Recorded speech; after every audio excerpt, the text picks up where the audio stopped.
Sita Beyond the Fire, a feminist retelling. Welcome to Sakhi Soul Stories, where we retell the myths and legends you know, but from the voices you rarely hear. Today, we walk into the Ramayana, not through the eyes of kings or warriors, but through the heart of a woman whose story has been twisted for centuries. I am Sita, daughter of Mithila, wife of Rama, mother of Lava and Kusha. The world remembers me as a woman who walked through fire to prove her purity. But today, I tell you my truth. Not as a victim, not as a shadow, but as a woman who chose dignity above everything else. I was not born of flesh, I was born of the earth. My father Janaka found me in a furrow as he plowed the sacred soil of Mithila. I was the earth's gift, untouched by human hands, raised as a blessing. Perhaps that is why the earth has always been my refuge, my silent witness. In the palace of Mithila, I grew up surrounded by beauty, but also by wisdom. My father was a philosopher king. He did not see me only as a daughter to be married away. He saw me as a spark of the divine. He encouraged me to listen to scholars, to read scriptures, to ask questions. While others praised my face and form, my father said, "Your mind is your true jewel." I carried that teaching like a lamp in my heart. Then came Rama. The world knows of the contest of the bow. Princes from many lands tried and failed. They struggled to lift the bow of Shiva, a weapon that held the weight of mountains. Rama lifted it as though it were destiny calling him.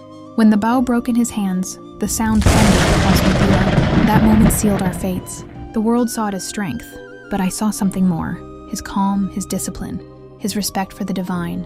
I did not choose Rama because he was the strongest. I chose him because he carried himself with balance, with gentleness, with dignity. When I placed the garland around his neck, I was not surrendering. I was choosing.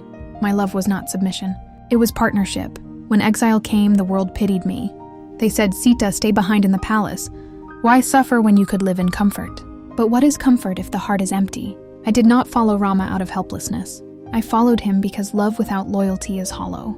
My place was beside him, so I walked into the forest, trading silks for bark, palaces for rivers, jewels for the stars above.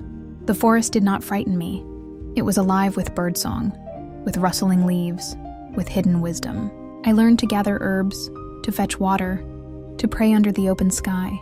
The river became my mirror, the trees my guardians. I was not a fragile princess. I was a woman shaped by endurance. But destiny tested me harder. Ravana came, cloaked in deception. I was taken from the forest, carried away across the skies to Lanka. They call me his prisoner, but hear me well.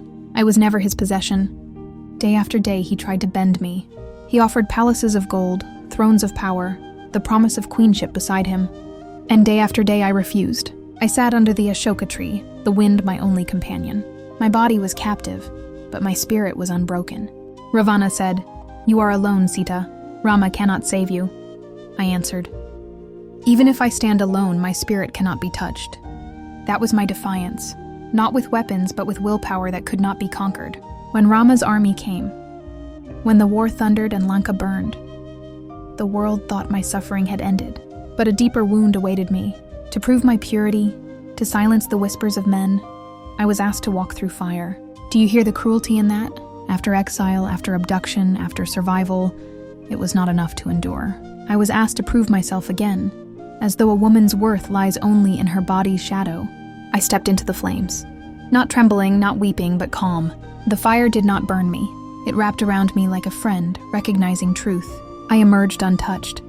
The world gasped in awe, but I did not smile, for I knew this was not victory. This was humiliation dressed as justice. Back in Ayodhya, I hoped for peace, but the whispers of suspicion grew louder. The people muttered, "Can a woman who lived in another man's house be pure?" Rama, my husband, my companion, the one who once bent Shiva's bow for me, now bent to the weight of gossip. For the second time I was cast out. This time not into exile by fate, but into exile by doubt. I was pregnant, alone, weary, yet I walked into the forest again, not as a queen, not as a wife, but as a woman stripped of name and home. In Valmiki's hermitage, I gave birth to my sons, Lava and Kusha. Alone, I raised them. Alone, I told them the stories of dharma, of courage, of compassion. I never poisoned their hearts against their father. I told them, "Judge him not by my pain, but by his burden. But remember this, justice matters more than power." Years passed. My sons grew strong. Fate brought them to Rama's court, where their voices sang the story of the Ramayana. And then Rama called for me. He asked me to return, to prove myself once again before his people. This time I refused. Once I had walked through fire to silence the world. I would not do it again.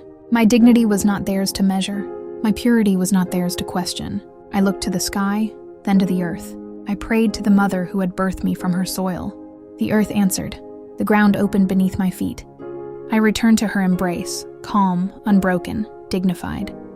I did not die in despair, I chose my ending.